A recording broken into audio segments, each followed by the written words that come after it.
Hi, I'm Davy. I'm awesome.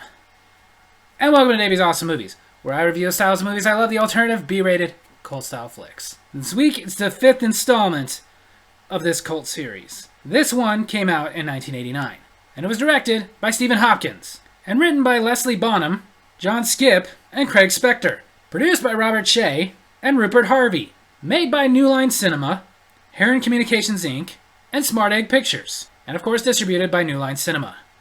Ladies and gentlemen, A Nightmare on Elm Street Part 5, The Dream Child.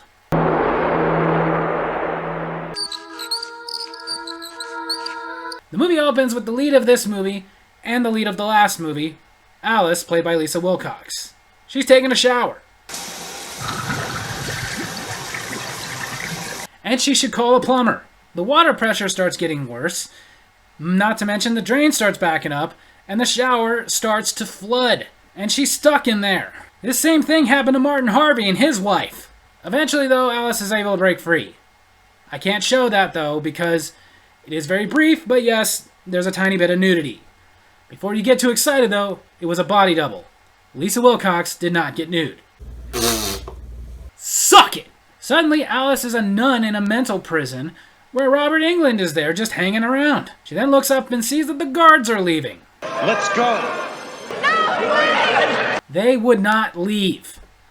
Like I mentioned in my review of Dream Warriors, that story doesn't make a lot of sense. They don't leave prisoners, especially at a mental hospital, just fending for themselves because it's a holiday weekend.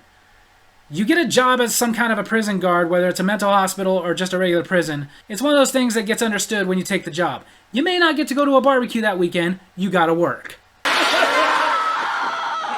Alice, wake up. Obviously, this was a dream, because like I'd also mentioned in the Dream Warriors review, that was the only one that did not open with a dream sequence. The guy that woke her up is her boyfriend Dan, played by Danny Househull, reprising his role from the Dream Master. But like in most opening dream sequences, there's a little more. With Robert Englund being among the inmates in Amanda Kruger's story, it's very heavily alluded that that's the inmate that impregnated her and is Freddy's biological father.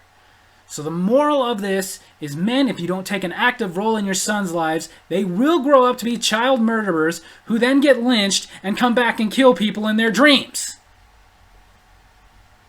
So now that Alice is awake, she got a nicer shower head. Now we see Alice and her new friends that she's made since the last movie, and they are graduating. We learn one of her friends, Greta, is a model whose mother is very strict about her eating habits so that she won't gain weight. Which means that if she dies, she's going to die being kicked by a giraffe. The other friend, Yvonne, she is a competitive diver. Which means that if she dies, she's going to get crushed by a 50-pound jawbreaker. I know in the last review I did the sarcastic joke about their deaths lining up with their personalities, but hey, if they can use the same formula from that movie, so can I. Greta, photo opportunity, dear. What the hell was that? Dan, who is also graduating that day, has a surprise for Alice. He bought some plane tickets. They're taking a trip all the way to Paris for the whole summer. Which makes me wonder if this movie is connected with another horror franchise. I should review those someday. But then after graduation, Alice has to go to work. On her way to work, though, she encounters some more creepy children doing the Freddy rhyme. So, of course, she follows the creepy children. 9, 10, he's back again. In this movie, they changed up the rhyme a little bit. Suddenly, Alice is again in front of that mental hospital, and of course decides to go in and look around. While looking around, she ends up in a delivery room and witnesses the birth of a baby. Don't panic, Amanda.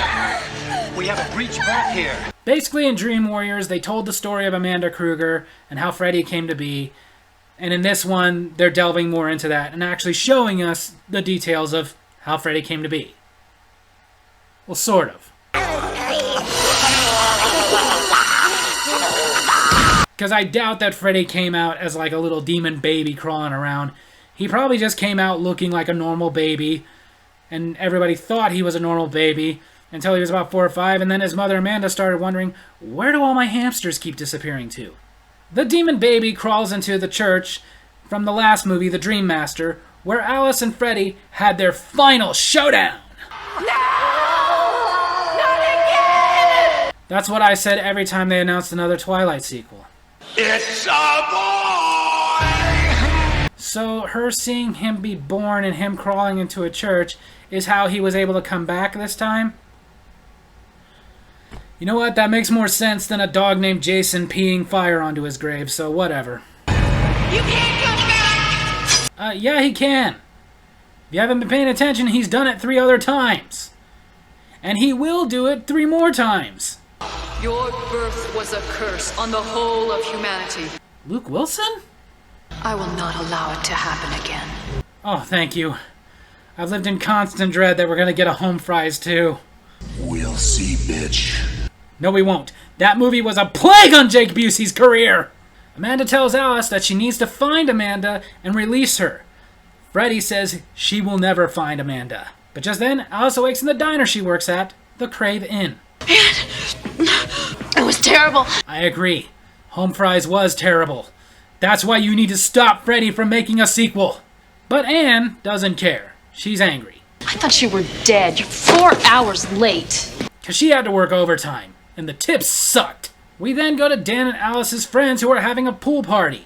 One of them, Mark, is getting grossed out because he saw blood after somebody cut his hand. Greta points out that it's weird that he gets grossed out by blood despite... Draw your comics loaded with blood and guts. Ugh. Mark likes comics. Which means his death is going to be awesome. Alice calls Dan to tell him that Freddy is back, so he rushes over to her. But while he's driving, he starts dreaming, which is telling us that in this one, Freddy can make people start dreaming even while they're awake. Of course, with Freddy driving, the truck crashes. But just as it crashes...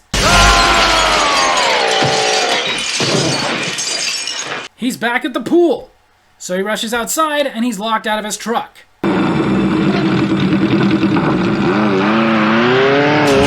Okay, you have to know that this is still a dream. And if you know it's still a dream, you're really going to get on a motorcycle that Freddy provided for you? As we expected, this means that Dan should have just walked to the Crave Inn instead of getting on that motorcycle. But luckily for Dan, all of this was just a dream. Unlucky for him, that wasn't. Freddy always has a way of covering his tracks. Well, not always. I still don't understand how the police explain Glenn's death being sucked into a bed, or Joey's death getting trapped inside of a waterbed. Miss, do you mind? I have been waiting for my waffles. This is gonna reflect in your tip. Alice faints and wakes up in the hospital where Yvonne works. Yvonne is a candy striper. Candy stripers were a position at hospitals where people used to go around into patients' rooms and offer them things like candy or magazines, stuff like that, for convenience and helping them be entertained. That position itself still exists in some hospitals, but they don't wear the striped uniforms anymore, and they don't get paid a wage anymore. It's now strictly volunteer work. They probably got rid of that position because of all the pornos based off of them. Alice is ranting and raving about Freddy, and the doctor says she's probably just hysterical because of her current condition. But what's wrong with her? You're just a little pregnant. Yeah, just in case she didn't know, the doctor would not be sharing that information with the candy striper before the patient. That does kind of violate the whole doctor-patient confidentiality thing. I don't know if Alice is supposed to be 17 or 18, but if it's 18, he wouldn't even share it with her dad first. Just Alice. That night, Alice meets a little boy named Jacob. He's a creepy little boy who's coming in to apologize about her dead boyfriend, even though there's no way he would have known that.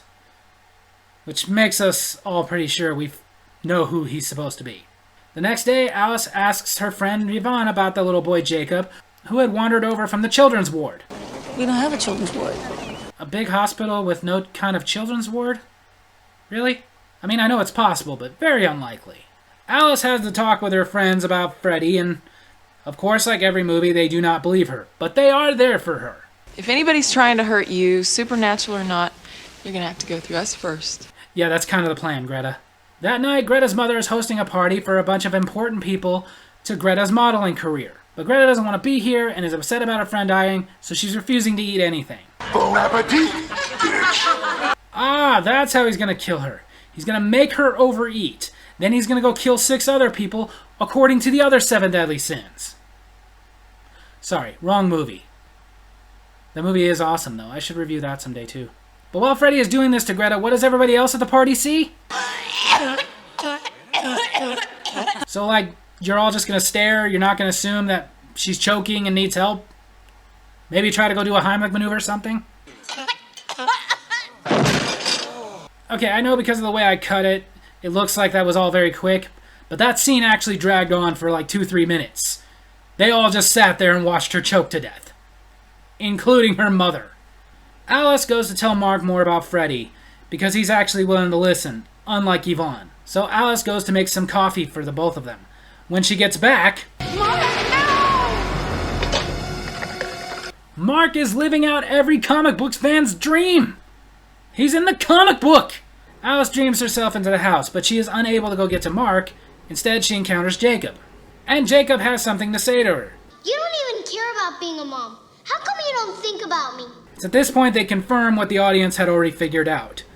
That Jacob is the baby inside of Alice. But when Alice awakes, luckily Mark is awake too, with only a few cuts. He's really real, isn't he? Duh! In this movie, too many people believe a little bit too much in coincidence. Alice goes to the hospital to check if her baby is okay, and it's while she's there that she has an epiphany about Freddy and how he's able to get to these people while they're awake without her. Do unborn babies dream? Yeah. I've heard that, and I believe it. I just can't help but wonder what. Most of the dreams we have are based on our experiences. They haven't experienced anything outside of that dark little uterus. During the ultrasound, Alice dreams about the souls that Freddy has just killed going into her baby. Freddy is feeding them to him because he wants this baby to be like him. She's also figured out that it is through the baby's dreams that he is getting to her friends. Back at home, Dan's parents are there, trying to convince Alice to give custody of her baby when it's born to them. We got a call from Dr. Moore. He said that Alice was hysterical. Okay, this doctor needs to have his license revoked because he is clearly way too liberal with doctor-patient confidentiality. Again, whether she's 17 or 18, they never confirm, but he would not be allowed to share information with the grandparents of the dead father. Of course, Alice says no. Since Amanda Kruger seems to be the key in defeating Freddy, Alice goes into the dream world to try to find her. Mark stays awake to watch Alice in case things start to go wrong. Yvonne is at the pool practicing her dives.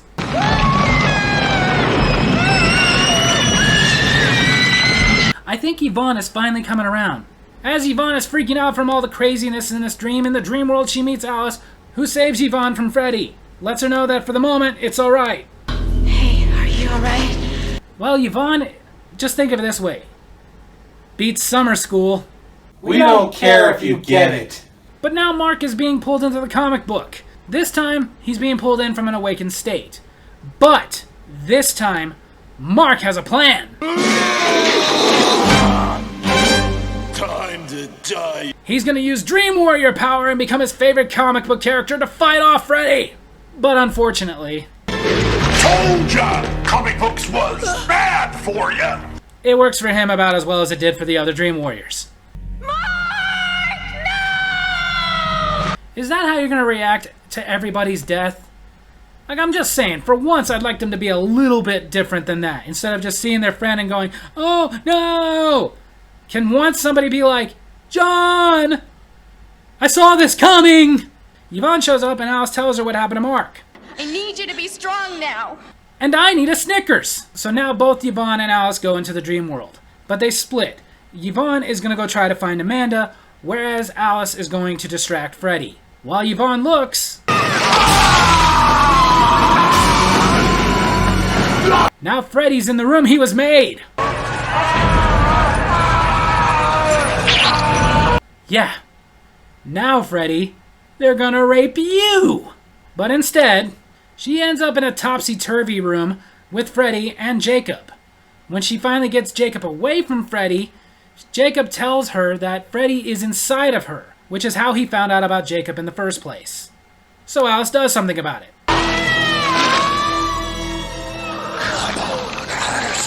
The last time this happened, Grady got killed. I hate that one. While this is going on, Yvonne finds Amanda. And Amanda becomes one with the Force. Amanda appears where Freddy is and tells Jacob that Alice cannot beat Freddy. It's up to him. School's out, Cougar. Sure. And the 3 souls that Freddy killed in this movie pull baby Freddy out of Freddy. Which again, sure. And Amanda picks up demon baby Freddy. This part is just really all over the place. It's almost as if the writers were doing this on the spot going, what if we do this now? Amanda tells Alice to take her baby and leave.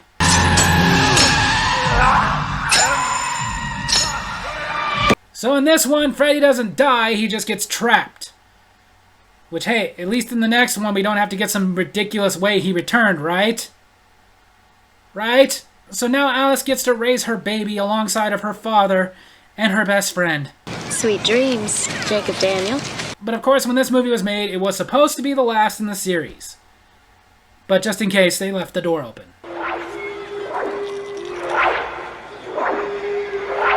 But even more disturbing than that is that they used Vincent Price's Thriller laugh in the end credits. So there you have it, that's A Nightmare on Elm Street Part 5, The Dream Child. This movie did have some success as it had an $8 million budget and did $22.1 million in the box office. However, this movie got very mixed reviews. Even to this day, it gets mixed reviews. Some people love it, some people hate it, but even among the people who say they love it, none of them go as far as to say that this was even close to being the best in the series. I personally am not of the mindset that I love this one. I don't think it's bad, but I don't think it's great either. It's okay. However, even though this movie did make a significant enough profit, it is still the lowest grossing film of the Freddy franchise. But there were some flaws with this movie. For example, the death scenes, none of them were great. Like, some of them were pretty cool, but I wouldn't say any of the death scenes in this movie deserve to be in the top 5 death scenes of the Freddy franchise at all. And that's because every death sequence was significantly cut down to avoid an X rating. Even the director, Stephen Hopkins, said he was not happy with this movie when it came out at all. Doing an interview while directing Predator 2, he talked about this movie and how it was rushed with a very low budget, and when he finished it and gave it to New Line Cinema, and then New Line Cinema and MPAA took it, significantly cut what he had given to them, and he said that that made it go from being okay to being an embarrassment on his career. I would say it wasn't embarrassing, I would just say it was good, but it definitely wasn't great. But it's impressive considering he only had 4 weeks to shoot this movie and then another 4 weeks to edit it. So this entire movie was done in 8 weeks. That's rushing. The only other problem I have with it is, again, some of it seems to just be so all over the place. It's almost as if the writers had no idea what they wanted to do and just kept making it up as they go. Now, that's not what happened. It just seems that way. Makes me wonder what would have happened if they gotten either one of the 2 people they originally wanted to write the movie. They approached both Stephen King and comic book writer Frank Miller to write this sequel. Both of them turned it down. The entire concept, though, didn't even come from a writer. It came from executive producer Sarah Rescher. She pitched the idea of Freddy having a baby for the 3rd movie, which at the time was rejected, and they said, no, that's stupid, we're not going to do it. But then when it was time to come around to this movie, they had a change of heart and said, hey, what if we go with that? And that's how we got The Dream Child. Which, honestly, in my opinion, kind of would have been better if somehow it had been Freddy's child, but it wasn't. It was just a child he was trying to take over and make his apprentice or something. Which just seems very un-Freddy-like. A couple of interesting notes, though, was what this movie was called in other countries. In France, this movie was released as Freddy 5, The Nightmare Child. And in Germany, it was released as A Nightmare on Elm Street Part 5, The Trauma. I don't know if The Trauma really works, but Nightmare Child, honestly, I think was a better title than Dream Child. But I guess it is what it is. So, on that note, as far as my recommendation for this movie, I definitely think it's worth watching. I definitely think it's worth checking out, especially if you're a fan of the other movies. However, there are a segment of fans that say that this was actually the worst in the series. Some argue that the worst in the series was number 2. I'm on the side that the worst in the series was number 2. This one wasn't the worst, not even close. But like I said, not even close to being the best either. in my opinion, it's mostly worth checking out just to say you've watched all the Freddy movies. So on that note, check out A Nightmare on Elm Street Part 5, The Dream Child. So there you have it. That's my movie review this week. I hope you guys enjoyed it. And if you did, make sure to hit like, hit subscribe, hit that little bell so you get notifications when I post the videos, and leave a comment. Tell me what you thought of The Dream Child. Love you guys.